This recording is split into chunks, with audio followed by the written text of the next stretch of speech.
Hello and welcome back to Suspended Fanimation. I'm your host, Dennis Bithoulkas, and it's time for Resident Alien Season 1, Episode 6, Sexy Beast.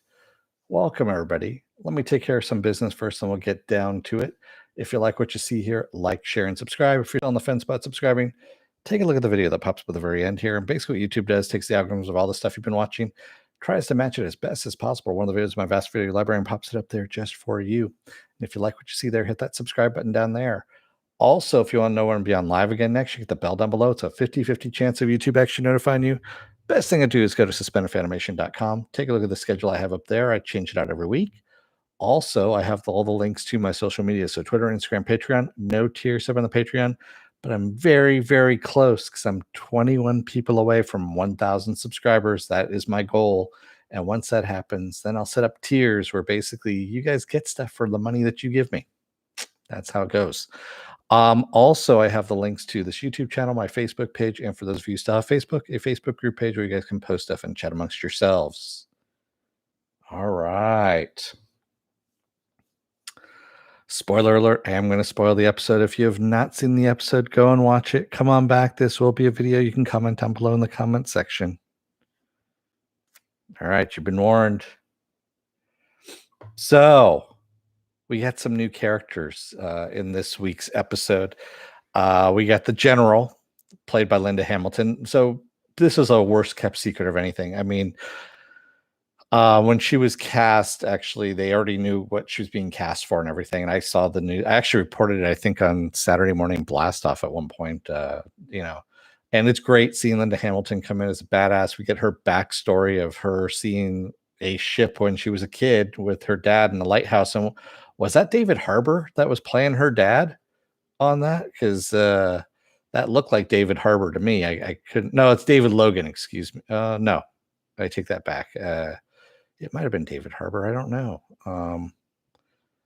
Well, anyway, I was actually trying to figure out who that was, but it looked like him, but I can never tell, man. That guy changed his look a little bit because he gets really buff and then then he gets really out of weight and then he gains a lot of weight. So but it looked like David Harbour to me. So yeah, Apple Crow. I thought it was David Harbour too. But I can't be sure. Yeah.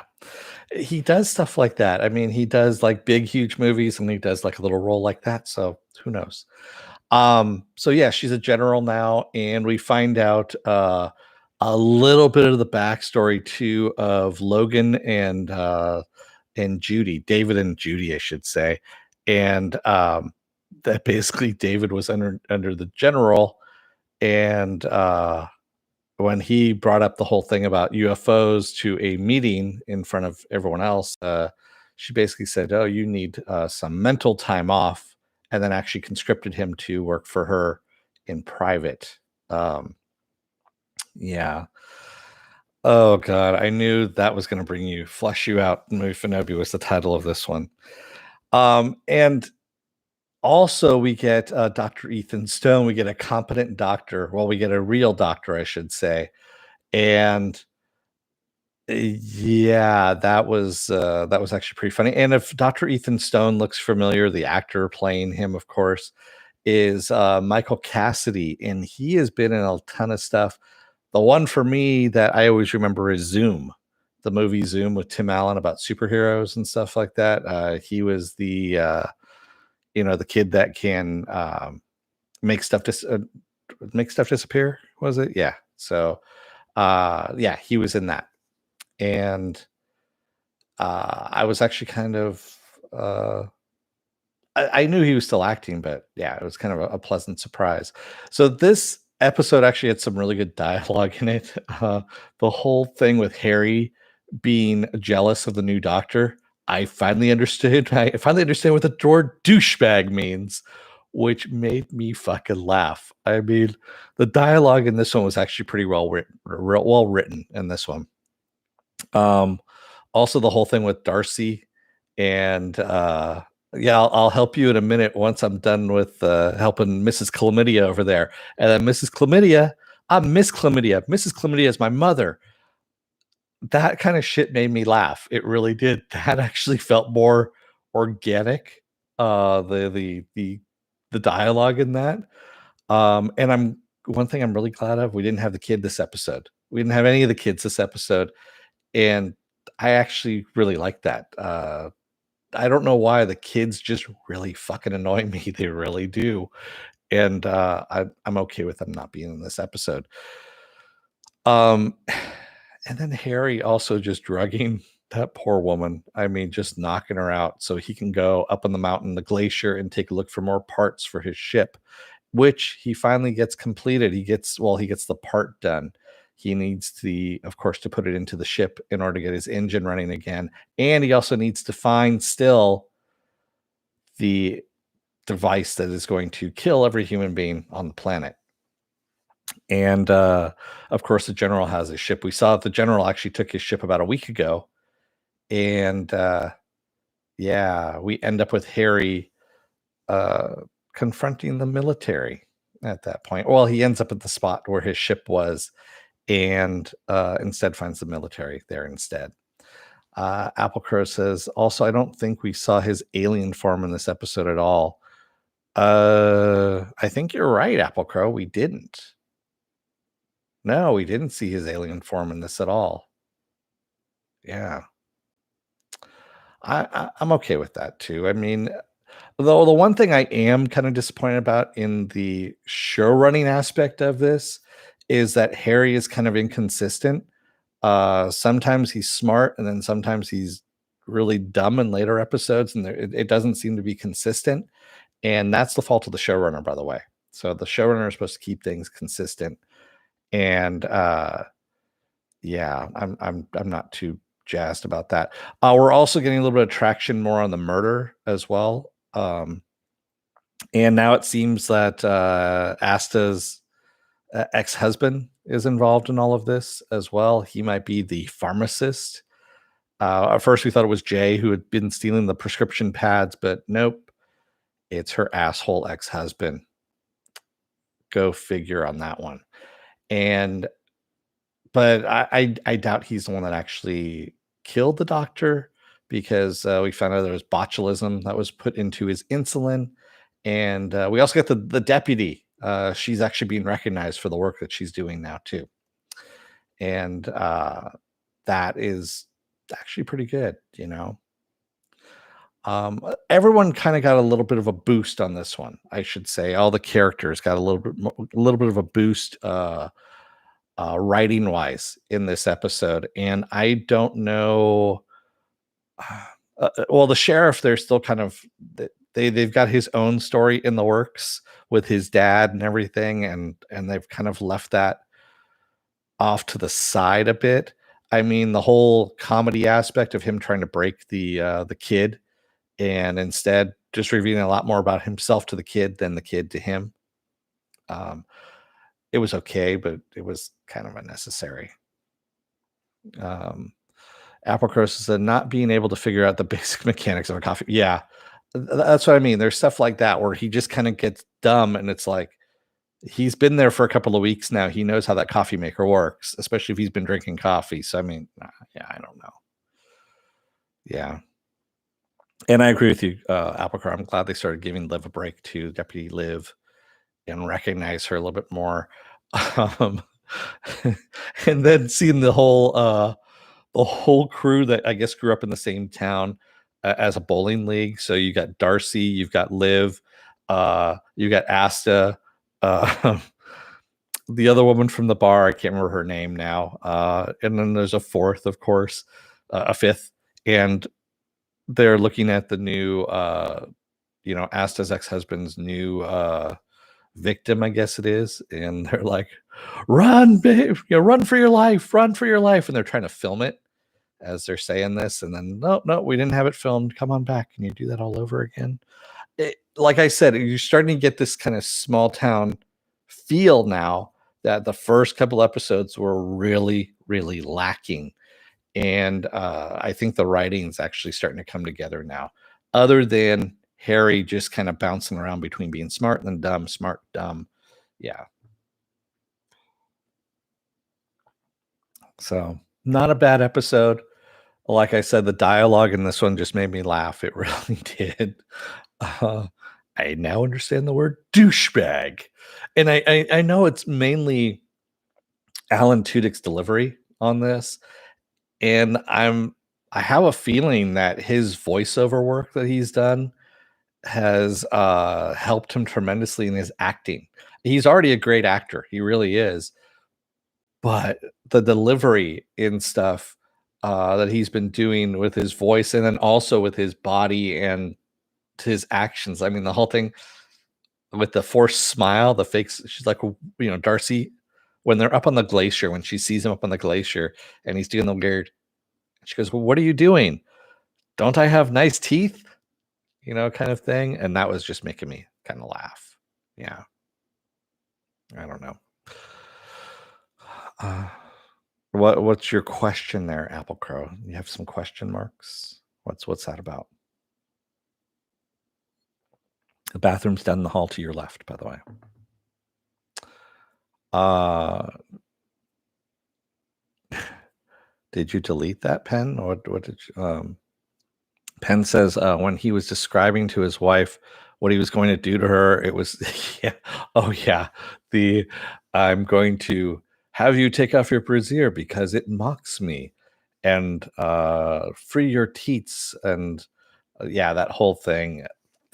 My penis will become engorged, and yeah, he's just going off, and it's just like, wow, okay, it's just very becoming unsexy. He's waiting for her just to drink the damn drink so that she'll fall over and yeah, pass out.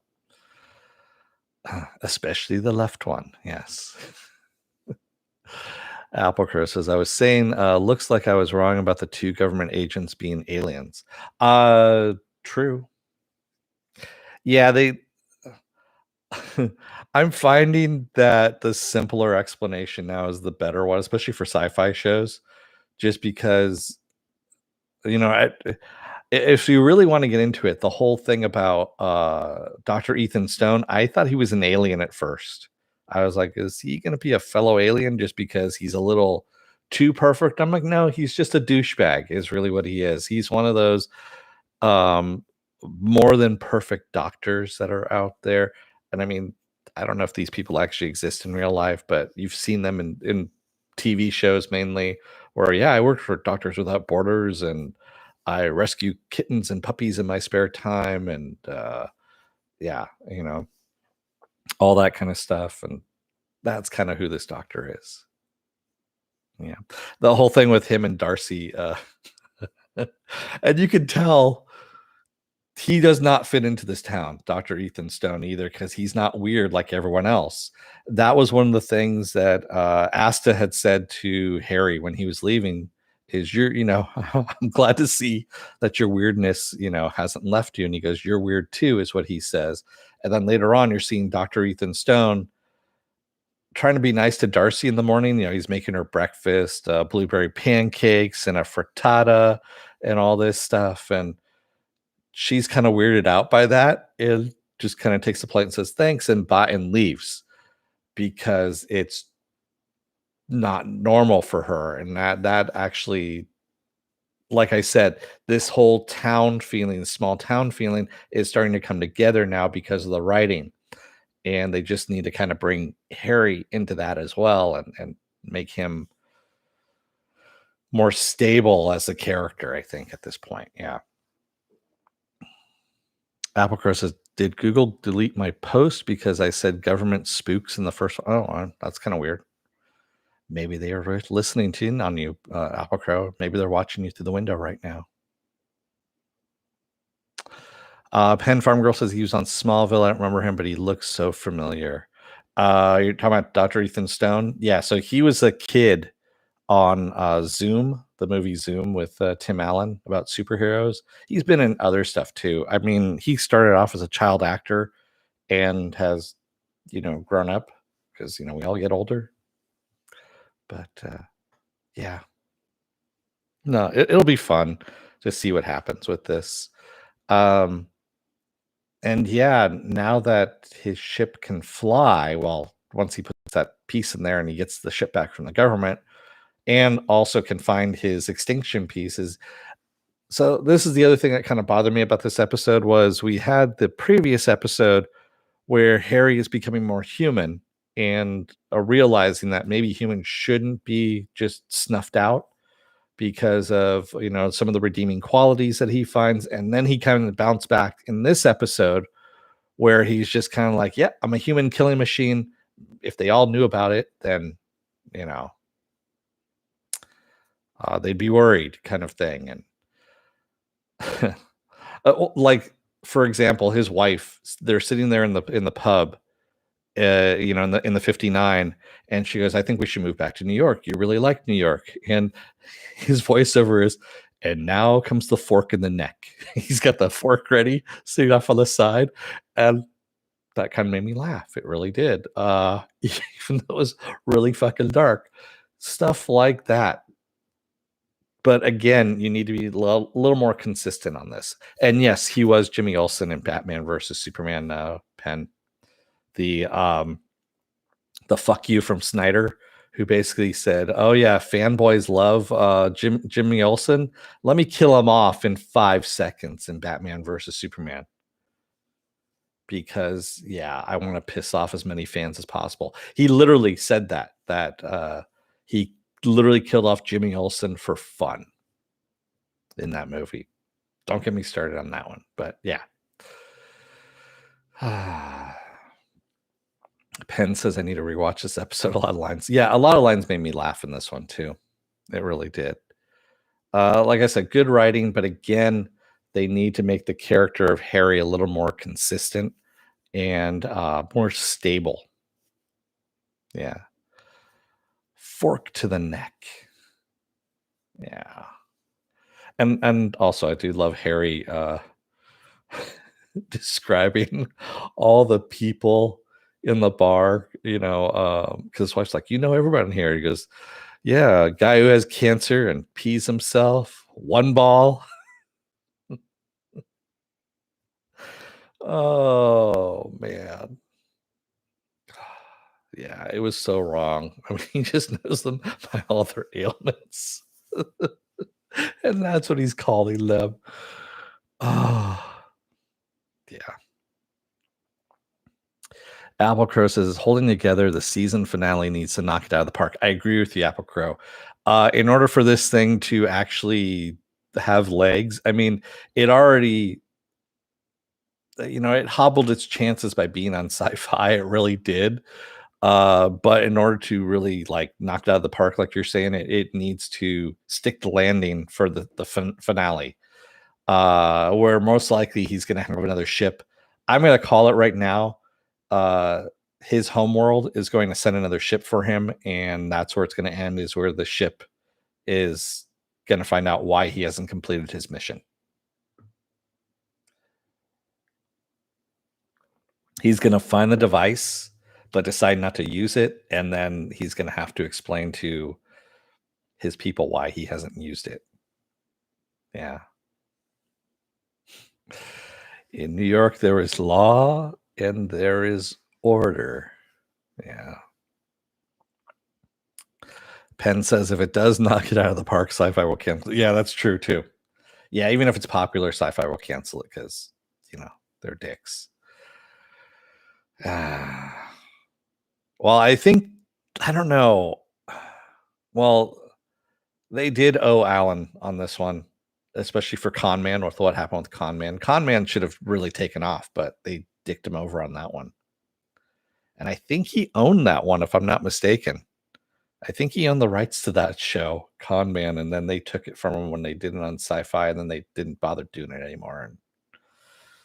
And such a missed opportunity on that one. There were so many ways that thing could have gone, and if you ever get a chance to watch it, it's on YouTube.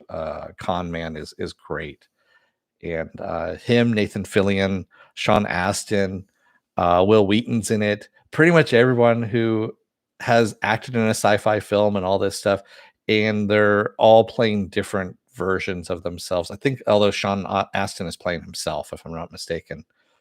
But Con Man is just really good, and they're short little I think they're only like 10-15 minutes long because they're webisodes, and they're fucking hilarious, especially Nathan Fillion being the guy who actually made it big.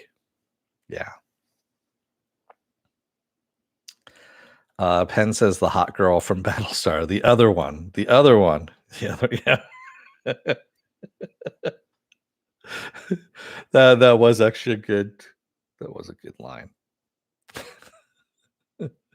Like I said, if you really want to see some good writing and just some funny ass shit with some good people in it, Con Man's a great one to look at. So, man. But yeah, good episode. Hopefully we continue along with the writing on this. The stability of it. We now have the town pretty much in order. Harry needs to be, again, like I said, solidified as a character and find, some consistency with him. And then we got to find out what's going to happen here with, yeah, with the whole storyline. Applecrow says, reminds me that Brent Spiner had a short-lived web show of a similar vein where the cast from TNG all hated him now for some reason, and LeVar was the only one who could talk with him. I remember hearing about that. He was only like 3 episodes, right? Something like that, Applecrow. There weren't too many episodes of it. But I do remember what you're talking about. But this one was a lot more. This actually had, I think, like 14 episodes or something. Yeah, and this one was actually really good. I mean, it was more than watchable. It was something that I wanted to see as a series because it really would have taken off if it had been promoted on a different channel and, shown some love at least. But anyway, I digress. All right.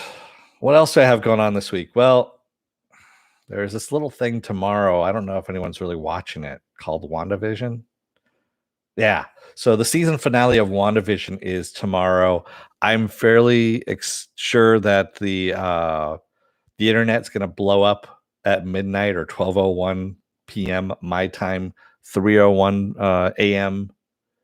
3:01 excuse me, 12:01 a.m. my time, 3:01 a.m. East Coast time. And I'm fairly sure the internet will be taken down along with Disney Plus when everyone's trying to download that or trying to watch it at the same time. But yeah, that's going to be happening. I'll be covering that tomorrow. Saturday will be Saturday Morning Blast. After I take the genre news of the week and any genre stuff you guys want to talk about, and we talk about it. Sunday and Monday I'll be off. Tuesday will be another episode of Is It Worth My Time? And I might be doing Pacific Rim, the new animated series that's on Netflix. It depends on if I get through it or not, and we'll see what happens. Sorry, my stomach just gurgled. Wow. Applecrow says, I mean to binge WandaVision for the finale, but forgot and had a lot of shit go on this week. But on the upside, I got my second shot today. Oh, nice. Good going. Yeah, I just got an email literally before I came on here that I can schedule one for Saturday, my first shot. Yay. I had already scheduled one for like 3 weeks out, but I think I'm going to cancel that one if I can get in on this one on Saturday. So, yeah, that was just kind of amazing that it was that fast. But all right. I want to thank everybody who joined me tonight in the chat, and I want to thank you too if you've been watching this video. If you're still on the fence about subscribing, take a look at the video that pops up at the very end here, and if you like what you see there, hit that subscribe button down below, and if you can, hit that like button and the share button as well. Also, if you want to know when I'm be on live again next, you can hit the bell down below. It's a 50-50 chance of YouTube actually notifying you. Best thing to do is go to suspendedfanimation.com, take a look at the schedule up there, and also all the links to my social media are up there as well. You got a sore arm out of that? Yeah. Yeah, I know the one for Saturday for me is supposed to be the Pfizer shot. Yeah. It was kind of funny. People from work went and did theirs on Monday morning at the stadium. And well, it's not funny, but I guess they kind of screwed up on the Monday on the morning doses, and they didn't get the full dose because the needles that they were using. And it's the same thing that happened in January. The needles, you need to use certain kind of needles, otherwise it doesn't eject the entire amount that's in the syringe. It leaves a bit left there, so they didn't get the full amount, but it's still not a big deal. They're still going to actually get that dose in there. Yeah. Anyway, I digress. I'm going off. Yeah. You got the Moderna? Yeah. Yeah, I don't know. I've heard different things, Moderna and Pfizer, and some people get sick, some people don't. Who knows? We'll see what happens. Anyway, thank you, everybody. I will see you again tomorrow for WandaVision, for the season finale of WandaVision. Until then, don't let the door hit your ass on the way out. Otherwise, you may find a cloaked ship out in the middle of nowhere, and you'll bump into it, but then you have to call the general in order to come pick it up because that's what she's looking for, and you don't want to piss her off, really, because, she might send a Terminator after you.